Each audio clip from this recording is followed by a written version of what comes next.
Welcome to Butterflies of Wisdom, everyone. This morning with me, I have Jethro, and so I'm going to let Jethro take it away. Well, thank you very much, Wynn. I appreciate being here, and thanks for the opportunity. You are so welcome. Now, explain to my fan base what you do. I am a principal in Fairbanks, Alaska, and I also host a podcast called Transformative Principal, where I interview other educational leaders about how I can be a better principal myself. Oh, my God. You're all the way up there in land of nowhere. I'm sorry, but it's the land of nowhere. Jeez. That's all right. It's pretty awesome to be up here, and I'm grateful for the opportunity because there's amazing people up here. So what made you decide, I don't want to say get off the grid, but what made you decide to get off the grid and be a principal in Alaska of all places? Well, the wonderful thing about being a school principal is that anywhere there are kids, you can have a job. So that's pretty fortunate. So my wife and I, a few years ago, decided that we wanted to change things up in our life and have a bit of an adventure. And we had talked about going to Alaska on a cruise and decided, well, rather than go on a cruise, why don't we just move up there and then we can experience it firsthand like the locals do and have that kind of an experience. And so we just applied for a job, and I went to Kodiak Island first, and then I just moved up here this year to Fairbanks. Oh, my God. So, okay, for those of you who don't know, I was and still am in education, and I think my job is tough. It's a little bit easier now that I'm not teaching preschool, but I can't imagine teaching, being a principal in Alaska. Geez. So, could you please explain the best moment of being a principal in a nutshell with anonymity? Yeah,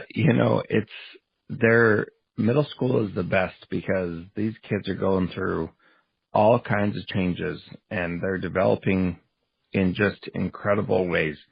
And it is hilarious because they are so much fun, and I just love this age group. So I'll tell you one of my favorite stories. We had a student who was really struggling with a lot of things and was,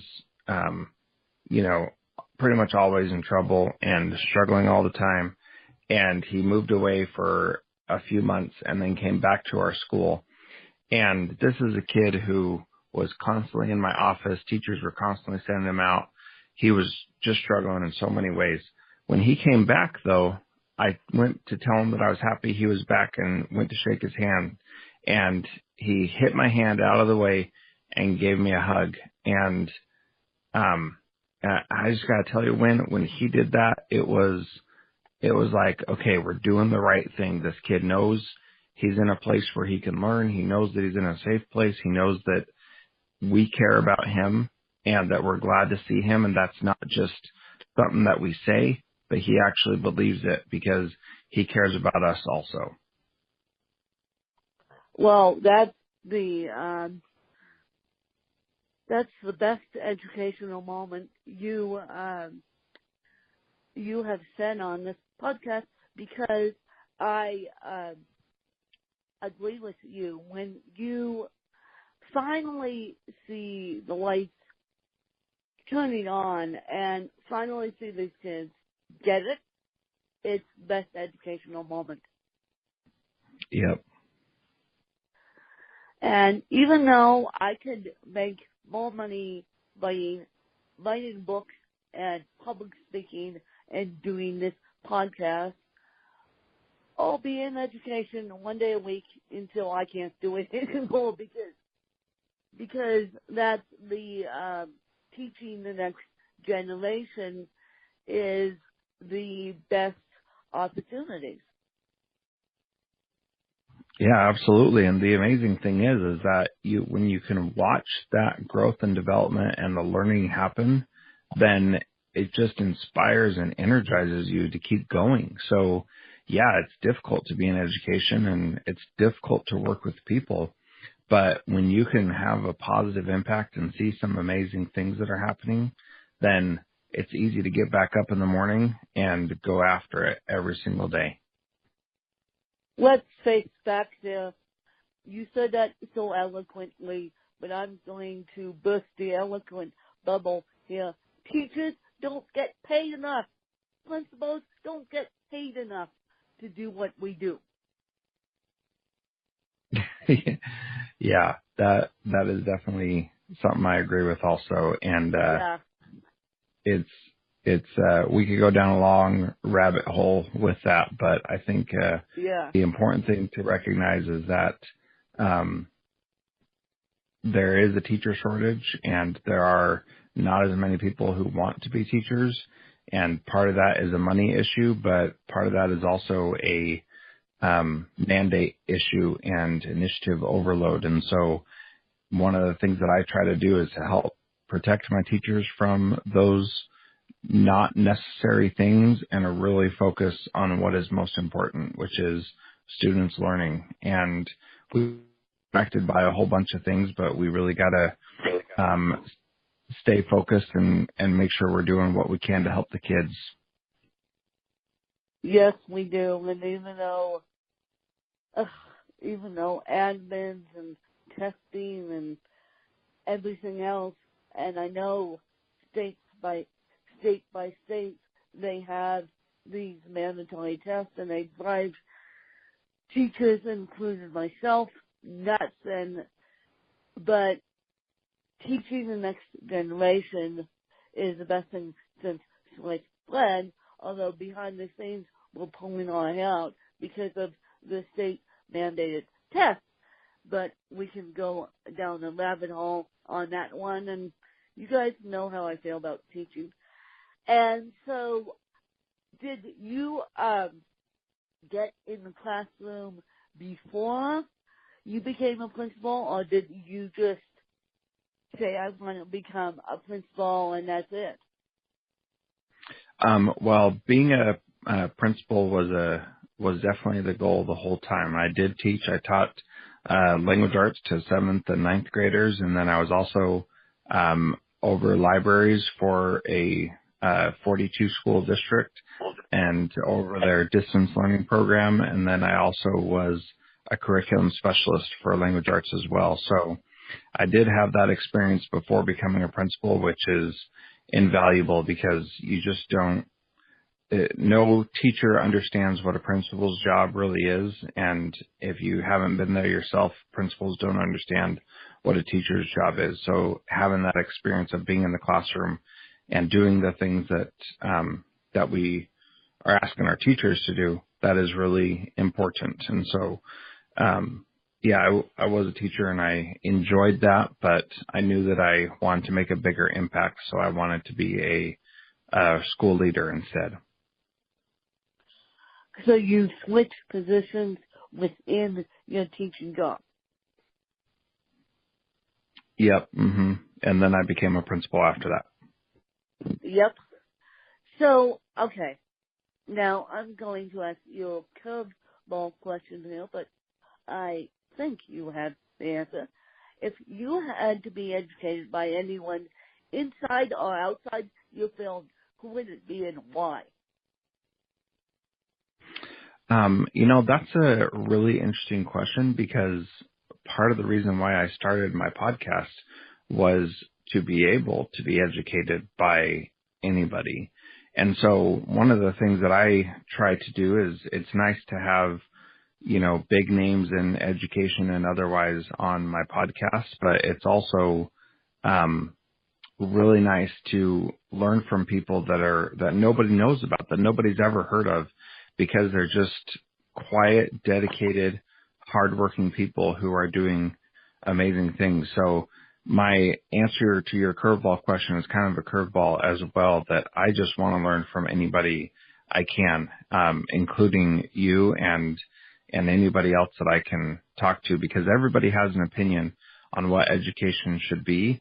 And I love hearing those different opinions and seeing how I can adapt my school to meet the needs of every single kid. And I do that by learning from as many people as I can.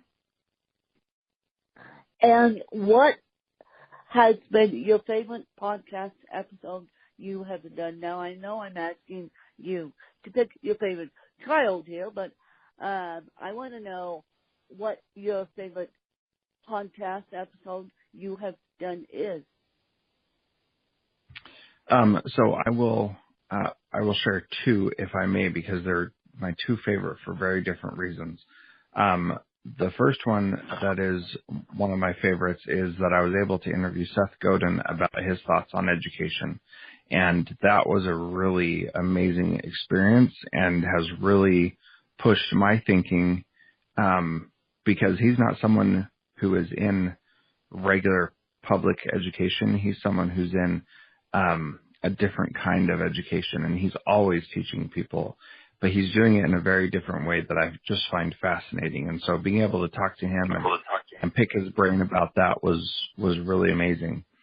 The other one that is my favorite is I think it was all the way back to episode 2 of my podcast, and I was interviewing this guy named Bernardo Villar. I think that was his name. Now I forgot because I'm on the spot, but he was this principal in northern Utah where I used to live, and he was just doing amazing things and wasn't getting any recognition for it or any awards or anything like that.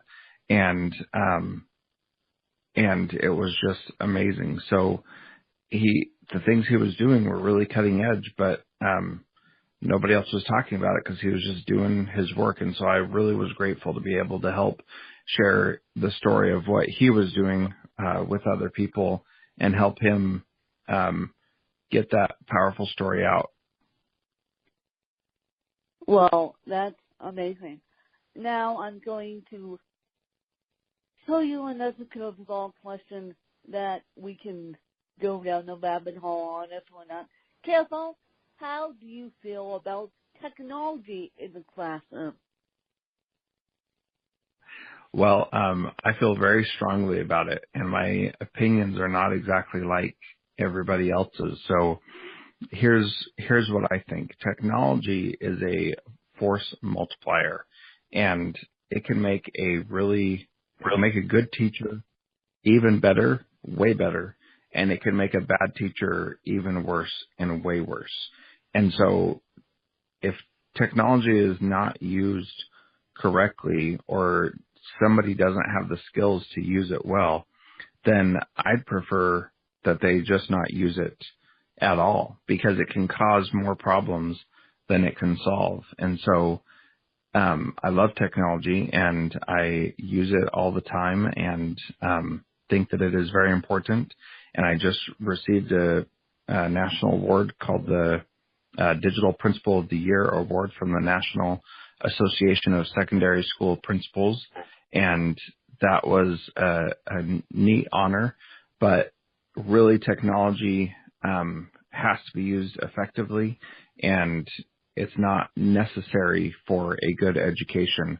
But if you've got a skilled teacher, then it can be a very powerful force to improve it in dramatic, powerful ways. Just this week, I watched a teacher have a Skype conversation with a class in Virginia, and we're all the way up in Fairbanks, Alaska. And it was amazing to see these kids interact with each other, ask each other questions, and it was just awesome to see that. And so I love technology, and I think that it's such a powerful force. We just got to use it for good. Yes, we just got to use it for good. Right now, as my fan base knows, I'm actually getting a brand new degree, completely opposite of the original degree that I have, which is in education. I'm getting a brand new degree in fashion journalism, and I'm taking online classes, which are a little bit interesting, but technology has saved me, and I also think we have got to use technology for good and get assistive technology more in the classroom. Although I could go Yes. on a rabbit hole about the assistive technology like this no tomorrow. So I want to know from you, Jethro, what would be your best piece of advice for someone who is listening to this podcast and let's say they're having a hard time with their teacher. And then I am going to ask that question again from the teacher's perspective, having a hard time with their student. What would you say to both those individuals? Let's start with the student, and then let's go with the teacher. So if you are a student who is struggling with your teacher, the best thing that you can do is go talk to your teacher and tell them what's happening. So a lot of people will say, well, if I do, then the teacher will, give me a bad grade or be mean to me in class because I'm not getting along with them or something like that. And the reality is that there are very, very, very few teachers who would actually do that. You don't become a teacher because you want to hurt people. You become a teacher because you want to help people become their best. And so I would say go and talk to the teacher and tell them bluntly and clearly what you're struggling with. And don't be afraid of whatever quote unquote could happen, because the thing that's actually going to happen is that they're going to say, I'm so sorry you feel that way. How can I make it better? Because that's the kind of people that teachers are. And I would say the same from a teacher perspective as well. Go tell the student that you're having problems with what you're having problems with and talk about it with them. And this is a very counterintuitive thing for some reason for us to openly communicate about what's going on. But it's really the only way that we can actually work through the problems that we have. And so many times, parents go around the teacher to talk to me to complain about them, or students go around the teacher to talk to me to complain about it. And my advice is always the same. Talk to the teacher and figure out a way for you to get back on the same page. And so my advice, as I said to the teacher, would be the same for the student. And take time and go find them and talk to them and resolve the issue that you have. And it's actually more challenging for teachers to do that with kids, because kids don't have a responsibility to reciprocate that and fix the problem. And we certainly hope that they do, and most kids do. But teachers, that's their job to have good relationships and teach kids. And so, that, or adults if they're at a university level. But, you just got to be open and communicate and get over whatever it is that's preventing you from talking to that person.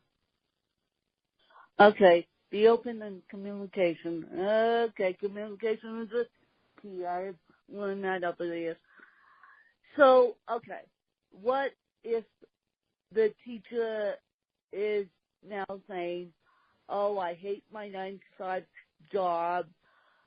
I don't want to do this anymore. What can we do, not only as principals, but as other teachers, to support that teacher, or should they just retire, depending on how long they've been in the education field? Well, the reality is being unhappy in your job is never worth whatever you get paid. And so um, new jobs can be found, and if you are miserable at work, then please go find a new place to work. Ah, And sometimes I knew you were that going to means, say that. sometimes I that knew you were means going to say leaving. that. Well, it's pretty obvious in my mind. Don't be miserable because it's Yeah. awful. Nobody likes it. And, No. you know, it's really sad when people are miserable and still staying somewhere. So, we talked a little bit about teacher pay, and one of the parts of teacher pay that just drives me nuts is that we incentivize people to stay longer by paying them more um, and and giving them better positions. The teachers who have been there longest, who have the most experience, get the best classes. It really should be the other way around, that those who are new should get the best classes because they're still figuring out how to be a teacher. But the other part of that is that if you switch districts, all of your years of service don't always carry over. And so for me, trying to recruit experienced teachers, it's really challenging because I can't offer them. They have to go down in pay sometimes to come to a new district, which is just mind-boggling because then people get stuck in a rut and they don't want to move someplace because, their pay will be impacted and it's already not enough. And so that kind of a thing, like, don't worry about that money, because if you love what you're doing, then you can live on whatever it is that you can make. And like, that's a really cold, callous thing to say. But the reality is your life is way more important than being miserable Yeah. every day. And if you're a teacher and you're miserable, man, get out of there. Do not stay there any longer than you absolutely have to. Fulfill your obligations and do the best you can. But, you got to be willing to go to a place where you're going to be appreciated, where you're going to enjoy your work. And, I say the same thing to my teachers. If you're not happy here and I'm not the kind of boss that you want, like, that doesn't hurt my feelings. I want you to be happy so much that I'm willing to help you get to another school where it will be a better fit, because the fit is so important and it matters so much that you've got to have that in place. Yeah. Yes, exactly. And if you're on the unhappy ship, you're pulling your other colleagues down with you. If you're on the unhappy ship, you're pulling your other colleagues down with you. I had a colleague and now granted, I have a disability, and she had a freak out. Turned out she got fired because they didn't like what she was doing, and she had a freak out at the middle to the end of the year.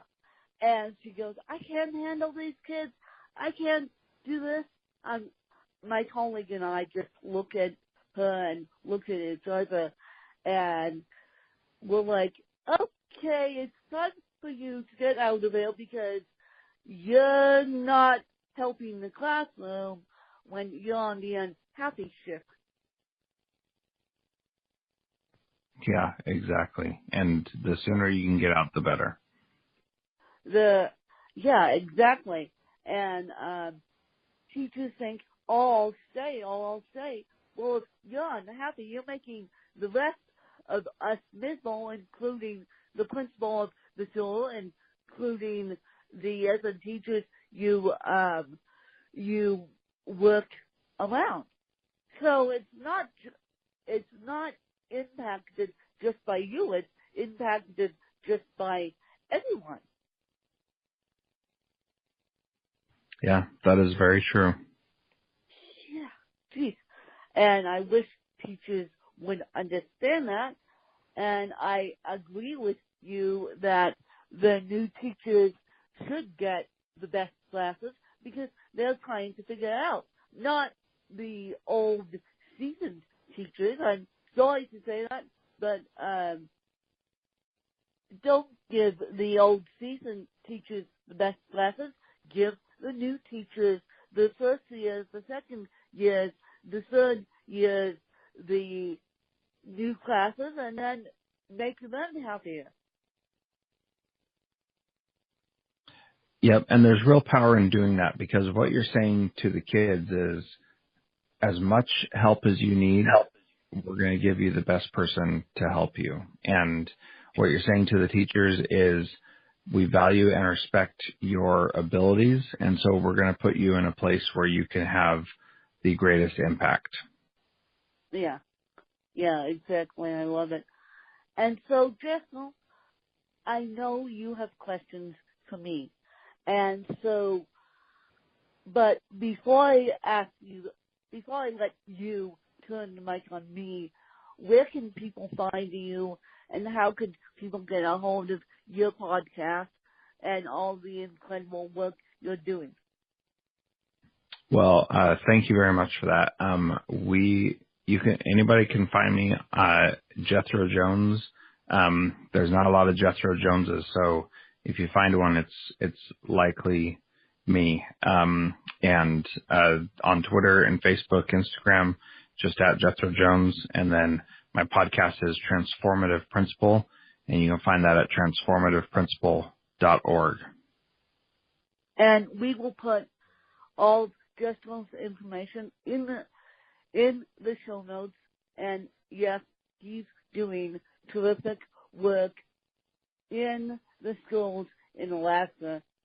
Quite frankly, give us the temperature up there as we're doing this interview, so I don't feel so bad this morning.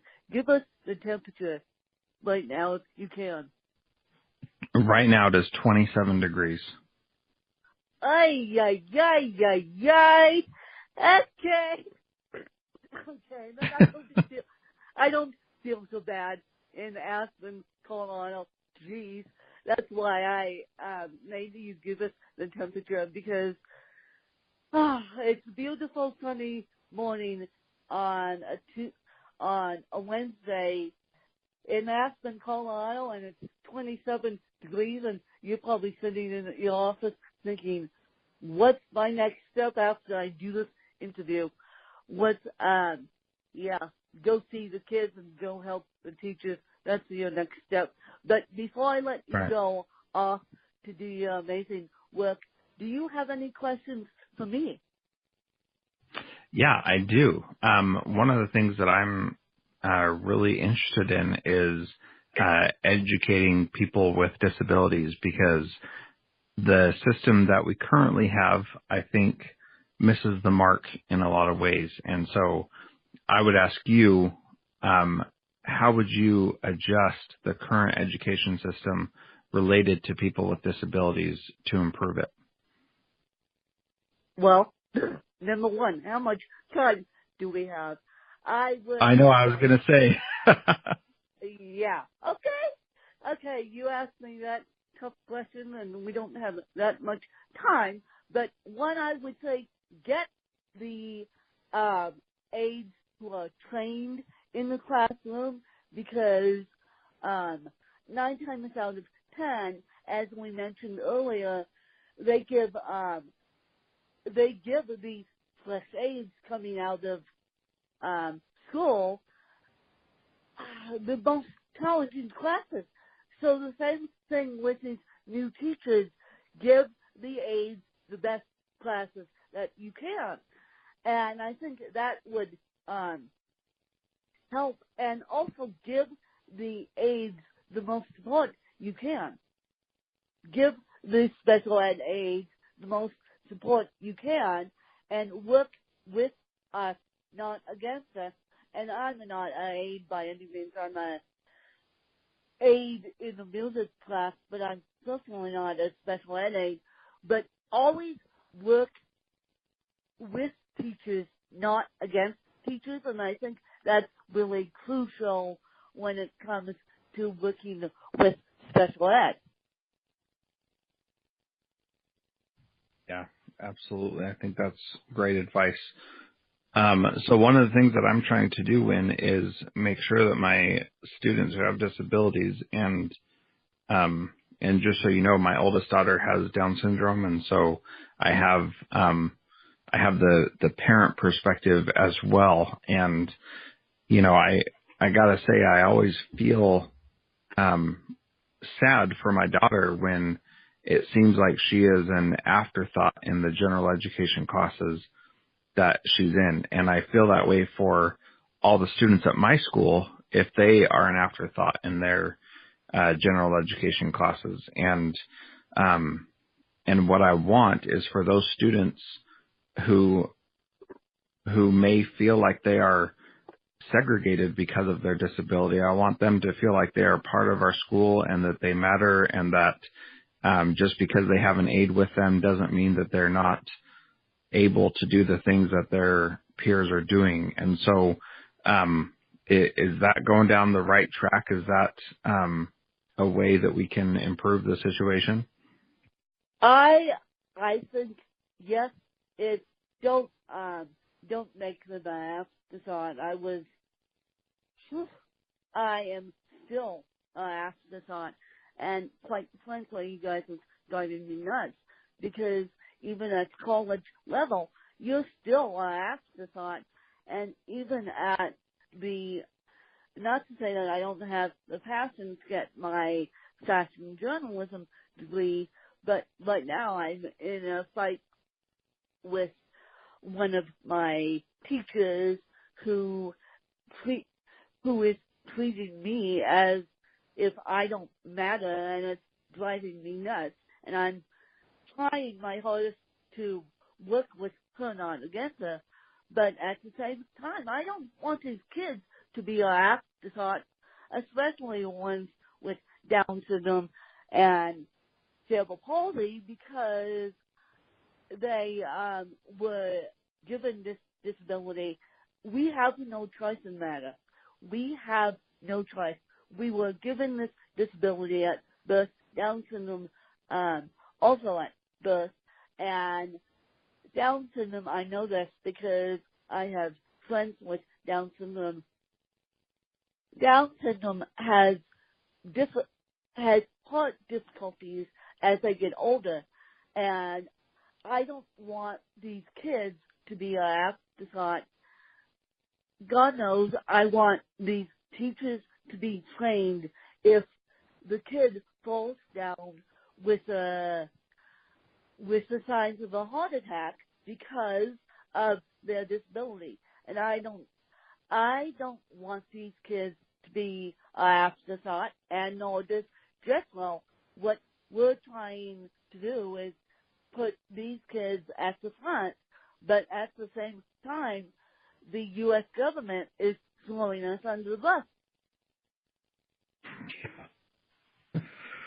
Yep. And that is so challenging. And, the process that we go through for IEPs, to get the kids the support that they need is such a challenging process because it's not actually focused on the student. It's focused on compliance and filling out paperwork correctly. And it frustrates me to no end, because what we really need to do is say, okay, I don't care about any of the requirements from the federal government. What does this kid need first? And then we'll figure out how to match them up with what the requirements are. And, that's where we need to go. And it's just so hard to get to that position, because everybody's so concerned about doing the paperwork correctly. Yeah, exactly.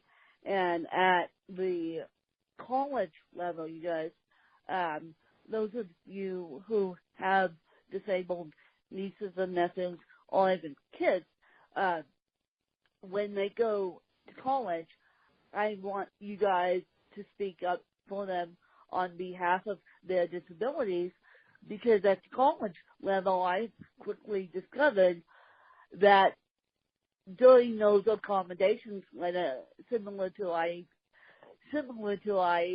individualized education plan, they don't necessarily state the adult's disability. So that's why I've had a major issue with one of my teachers, because she didn't even realize I was disabled. And I finally had to I finally had to say, look, I have a disability, and then we finally got it to the point where, okay, I can work with her, but now I've learned to write a letter on behalf of my disability, and I think that I agree with you, Jethro. Individualized education and IEPs drive me nuts because it's all about the paperwork. It's all about the paperwork.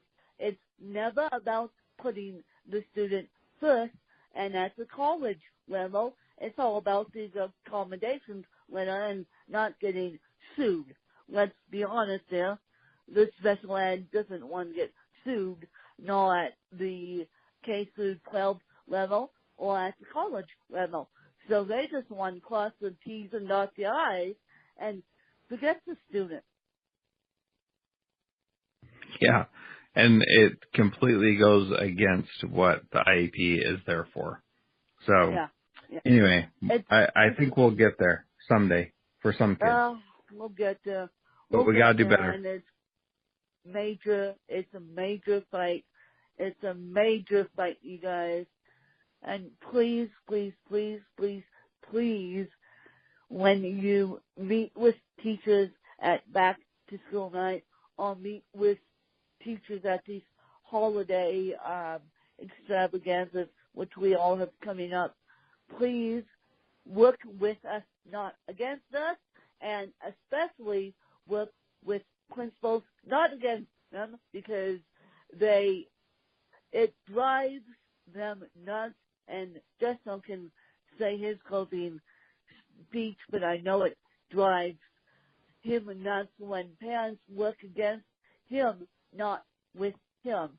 So, Jethro, what would be your closing piece for this interview this morning? So for me, the thing that I want to leave everybody with is it doesn't matter where you're at or what you're doing. If you serve and focus on helping others, then your life is going to be richly rewarded. And so make sure that you are finding ways to reach out and lift up those who are struggling emotionally, physically, spiritually, whatever it is. Go out and help people. And little acts of service and kindness will pay great dividends in the future. Yes. Good karma gets you good karma, and that's how we'll leave it at that. And I appreciate you guys listening. Go listen to Jethro's podcast because he would appreciate the hard work. He knows being a principal is hard, but being a podcaster isn't even harder. He knows that. And especially when we don't get paid for the work we do outside the education field, even though it is the education field, we just appreciate you guys supporting the education field, and I'll leave it at that. And I wish you, Jethro, the best of luck in your work as we close out the amazing 2017 school year and go into 2018 stronger than ever. And I appreciate you guys listening to the podcast. And so thanks to you guys